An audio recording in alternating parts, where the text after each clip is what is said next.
This is Democracy, a podcast that explores the interracial, intergenerational, and intersectional unheard voices living in the world's most influential democracy. Welcome to our new episode of This is Democracy. Today, in our election special episode, we're talking about voting. What does voting mean? Why is voting so important? And how do young people think about voting? Quite often you'll hear people say pretty negative things about young people, that they don't vote, that they don't care. And we're here today to prove that that is not true.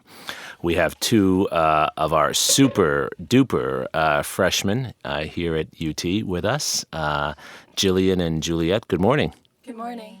Jillian and Juliet are both, as I said, freshmen here at UT, and we're going to talk to them about voting. And it's great how they sound in unison at times. It's great. And Zachary is here with us with a poem about voting. Zachary, what's your poem titled? Vote for me. Vote for me. Okay, let's hear it. I spread out on the soft couch, watch Seinfeld on the television. Another man throws himself onto the frame, screaming loud with another shout of derision. Closing with another pastel logo lame, vote for me, he seems to vouch. No, vote for me. Vote for the homeless man who can barely walk along the side of the highway. The immigrant can't vote decrees. Vote for me. Vote for the janitor who cleans the floors of the school. The sweating man who sits in the toll booth and collects your fee. Vote for me. Vote for the kid who sits in an inner-city classroom and swats away mosquitoes and tries to hear the words told he is a fool. Vote for the street cleaner, the struggling playwright, the construction worker who sips a burnt, flavorless tea. Vote for me. Vote for all the helpers, the assistants, the kind words given on the grimy sidewalk. For all the astronauts, writers, presidents you wanted to be. Vote for me. Vote for your long-past grandmother who you used to sit with at the diner and talk. Vote for her great-grandkids, all the places they'd like to see. Don't vote for the men who can slime their way into your brain over the TV. Vote for me. Go. Vote. Put the hate, the violence, the whatever that stings you, lying awake in the dark, away. Go. Vote for today, for the future. Vote for whatever keeps you going until the next day. Vote so that your children, your children's children's children's children's children, are but more than some forgotten tool. Vote so that tomorrow's skies, the skies beneath which you must breathe, are not gray. Vote so that the man who lives 100 years hence in your then-old apartment complex can remember the golden rule. Vote. Pray that the sun does not yet burn us all up, that this hope for tomorrow does not fray. Oh, I pray. Vote so that the words stay, that the rain doesn't wash away all the chalk. Vote. Cast your ballot. Go home. Open the door to the sunny day and go for a walk. Vote for them. Vote for me. I love it, Zachary. I love the passion of that poem. What do you mean by vote for me? You're not running for office yet, I don't think. It means like you shouldn't. It means that you shouldn't vote for someone. You shouldn't cast your ballot just for a person. You should go vote to protect the people around you and to give voice to all the things you see. So vote for me means vote for those who aren't represented in many cases, right? Yeah. Excellent. Well, that's the appropriate place to turn to Jillian and Juliet. Jillian, you voted for the first time, yes? Yes, sir. What did that feel like? It felt really amazing. My junior and senior year in the presidential election and then in local elections in my hometown, I felt like I was doing everything I could but vote for my voice. That was in high school, right? Yes. I felt like I was doing everything I could but vote for my voice to be heard. And I would still be at places with all the signs and people talking about why you should vote for certain candidates. And people would ask me if I was with my mom when I was with my mentor on city council. And so it was just this constant demeaning process of my voice never being to be heard whenever I was doing everything I could for it to be heard. So it was really nice walking into the FAC on campus and being third in line, knowing that I wasn't going to be asked if I was with my mom. I wasn't going to be asked if I had to go to school because I had the right to vote, and I was getting to exercise it for the first time. Wow. You felt like a citizen, right? Mm-hmm. I felt like a respected citizen who had a valued opinion on how our country should be run. And without telling us who you voted for, how did you decide who to vote for? I looked at everything that made me upset and how I saw my peers acting and what I saw in the news and just the attitudes in America, whether it be on campus or in my hometown or just as I've met more people, how we talk to each other and how that comes down from the top of the country. I wanted to impact change that I knew would change the respect we give each other and the respect our officials give us. Well, very thoughtful, very thoughtful. Now, Juliet, you've lived in the United States for 10 years, correct? Mm-hmm. And you consider yourself American, is that right? I think that I'm sort of in the middle, but I definitely partly identify with America. I mean, I've been here for so long and I grew up here, so yeah. And you still can't vote? No, I am not a citizen. I'm still sort of, I'm basically an extended exchange student. I'm on a student visa, and I still can't vote and probably won't for some time. Wow. Well, even though you've lived here for 10 years. Yes, sir. And even though you're planning possibly to stay in the United Yes. States. So what does that feel like? It's pretty frustrating. Since I have grown up here, I care about American political issues, and I'm obviously affected by a lot of the policies. And so to not be able to have a say in that, especially in the foreseeable future, is really frustrating. And even more so when I see people around me taking that right for granted and that outlet and that voice for granted, and sort of dismissing it in some ways by not voting or by not voting purposefully is it's saddening and it's frustrating personally. Sure. So what do you do to try to have voice? I try to participate in any other way I can. Right now I've been canvassing outside the polling stations, handing out flyers and encouraging people to vote, specifically for Proposition A, but just in general, making sure that people get out to vote because it's really important. In high school, I tried to get involved in things as well, going to marches and rallies and trying to volunteer to help register people to vote or doing whatever I can in those efforts. Mm-hmm. And Juliet, do you find that other students like Jillian who can vote, that they're receptive to you, that they think about it more seriously when you talk to them? Yeah, I'd like to think so. I think especially my friends or like my peers, I guess, sometimes don't stop to think that there are some people who can't vote despite wanting to. And I think my roommate, for example, she considers herself to be apolitical. And I'm not sure that she was planning to vote at all in the election. And one day I was really, really frustrated. And I came home and I started ranting to her about this. And because something in my class sort of like reminded me of the fact that I can't vote. And she was like, oh, wow, okay, I'm going to make sure I vote for you. And so that felt really good. Just if my lack of voting, I guess, can encourage other people to, I guess that's something. Right. Well, and certainly your commitment to these issues is evident in the way you talk about them. Jillian, how does it affect you to know that there are fellow students like Juliet, who in every way is just like you, an undergraduate, part of the future of our country? How does it make you feel that someone like that doesn't have a voice? I think it's really sad. I've met some people at UT so far who are citizens and who have every right and every privilege to vote. And they've told me they're not going to vote because they think that they could have better candidates. And to hear someone know that they have the right to vote and know that they can freely exercise it within 5 minutes before class and not exercise it, I think it's really saddening because it shows that even if we say we're not voting because we don't like the candidates, it shows that we're content and we don't see that America can grow to what we want it to be and that we're content with it continuing to push other students aside when we shouldn't be content with that.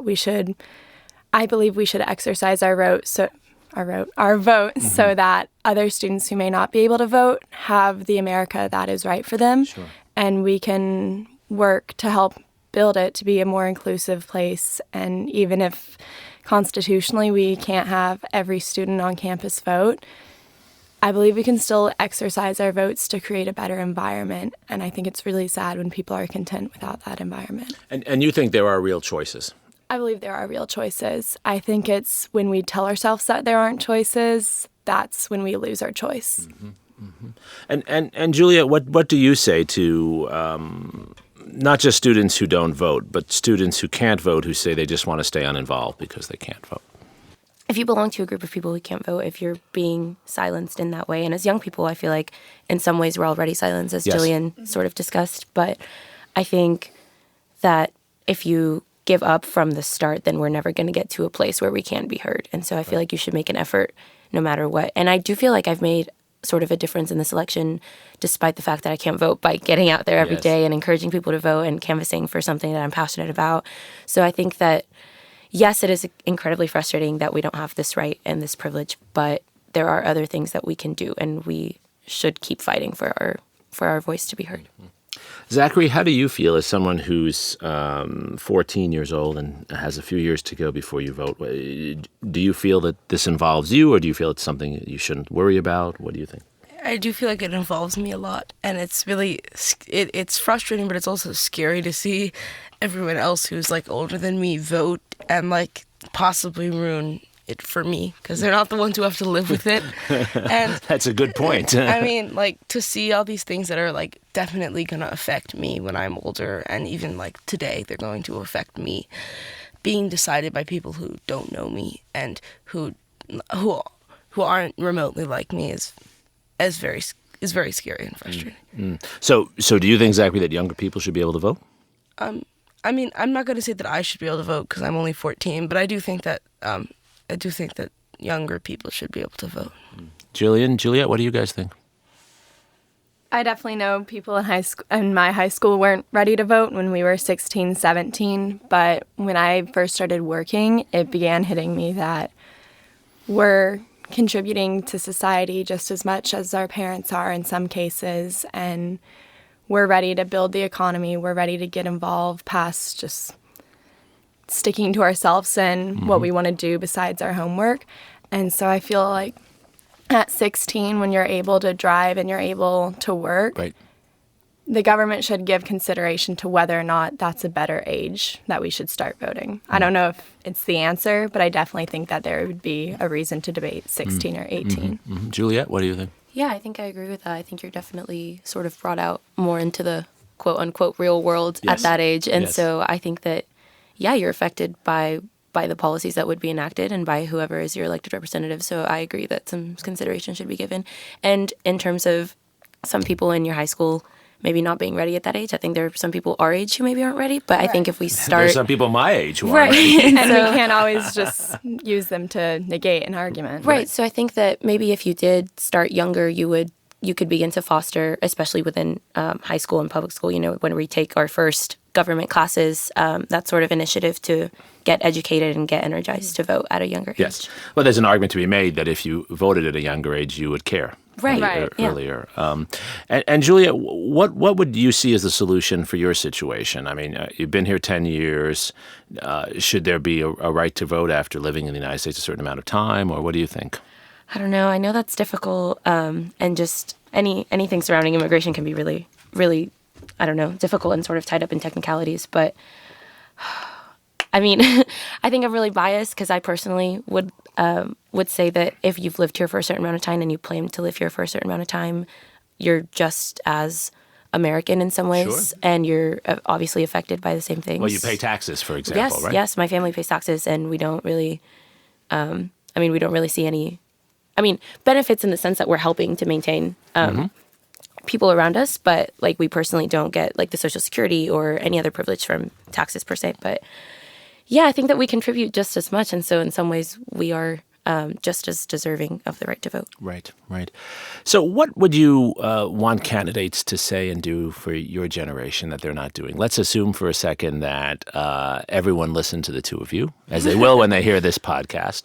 What should young voters be arguing for? Because we know that the interests of young people are not represented in large part because some can't vote and many who can don't vote. Right. But if we get a larger turnout this election season and in future election seasons, young people will have more influence. What do you want to see candidates advocating in response to your needs as young voters? Jillian? The first two off my mind would probably be higher education and infrastructure. And higher education going past just the typical four-year university. And that's just because the young voter demographic, you have people in school, but you have people outside of school as well who may not know what their options are. And then if you have people past school, then they're surrounded by student loan debt. And so I myself don't know the answers to everything with higher education, but I believe we should have representatives who know that higher education, if you're out of it, if you're in it, or if you're past it, affects young voters. Absolutely. And they need to pay attention to it. And then infrastructure, It's kind of like we were talking about earlier. When we vote, we're not voting just for today. We're voting for the long run. Right. And there are some roads and bridges that can't last for the rest of my life, and the government isn't showing much intention to improve those roads. Right. And so if You want those investments, basically. I want those investments so that when I'm driving my kids to their schools, it's a safe drive, and I know that for a country that we pay taxes for and love so much, the country's ready to help us back in the most basic way of keeping us safe in the roads. Very well said. Juliet, what do you think? I think my first thought was education as well, and I think especially being college students right now, or maybe if you're in high school going into college or higher education, I think that if you, as a candidate, begin to talk about issues pertaining to education, people will frankly care more, maybe, and that's a good way to get people to get excited or motivated to get into the political process, especially in terms of, I think, debt and just the price of higher education is something that everybody can sort of relate to and understand. And my other one was sort of environmental protection, sort of down the same road of that's going to be our future, and we want it to be a safe place where we can all live comfortably and where our kids can live comfortably and we can be at peace with that. So I think that taking care of the environment would be really important as well. Right, so we have air to breathe. Yes. And water to drink, yes. Zachary, what about you? What are your issues? I don't know if I have like one issue, but I think caring for those who are less fortunate and who are left behind by our society, and also the environment. And it goes back to like what I was saying earlier. It's really scary to see people ruin the world, and you have no say in it, and you know that they know that they're making the wrong decision. Right, and it's not only frustrating; it's imprisoning for you, right? Because you're stuck with the consequences, right? Yeah. So to close us out here, it is, of course, election season, and we're hoping that young people who are as smart, or almost as smart as Jillian and Juliet and Zachary, will know they need to go out and vote. I'd like us to close with your final pitches to listeners on why they should go out and vote. Jillian? We're in one of the few countries that allows and encourages its citizens to vote and takes measures to ensure that the vote is as fair as it can be. And I feel like if someone listening to this doesn't but can go vote, then everything that they say they love America for is very disingenuous because they don't care enough to either preserve the America they love or change it for the potential that they want to live in. Right. And so I think that apathy is very toxic and will either make America never progress to its full potential or will make us one of those failed democracies that we learn in history. Right. So we need to overcome apathy. Yes. Juliet? Mine's pretty simple. Please go out and vote for students like me who can't, so we can live in a place where hopefully in the future we can have a voice. Yes, that's very powerful. There are so many among us who are so important in our society who we don't pay attention to, and this is a time to really think about them and vote with these neighbors and fellow citizens and fellow residents in mind. Zachary, do younger people your age think about voting? Is this something you talk about? Well, I mean, I only know like a small portion of young people, but of course. But the young people that I know, like a lot of them are very interested in voting. And if not, I do think if they're not super interested in politics, I do think they see the importance of voting. Good, it's something you talk about. But I do think if it's not made convenient, if you can't just like mail something in or do it on your phone, then it's going to be a lot harder to get more people to vote, because the fact that you have to go on like a Tuesday morning and to like a physical place and like spin the dial is pretty stupid. Right. So part of what we didn't talk about is, of course, ways of making it easier and more accessible for people to vote. Well, I'm optimistic. All the evidence so far in this election is that younger people are coming out in larger numbers than they have before. And I think there is an awareness that these issues really matter. And what's most important is that there are young people who are encouraging their friends and others to go out and vote. People respond to their peers. So I want to thank Jillian and Juliet and Zachary for being good peer role models. And I want to encourage everyone out there to talk about voting, to encourage people to vote. We all need to be more participatory. And we have so much talent, as Jillian and Juliet and Zachary show us, and it's time to put that talent into action. So I'm optimistic, and I know everyone listening is going to go vote, and that's why this is democracy.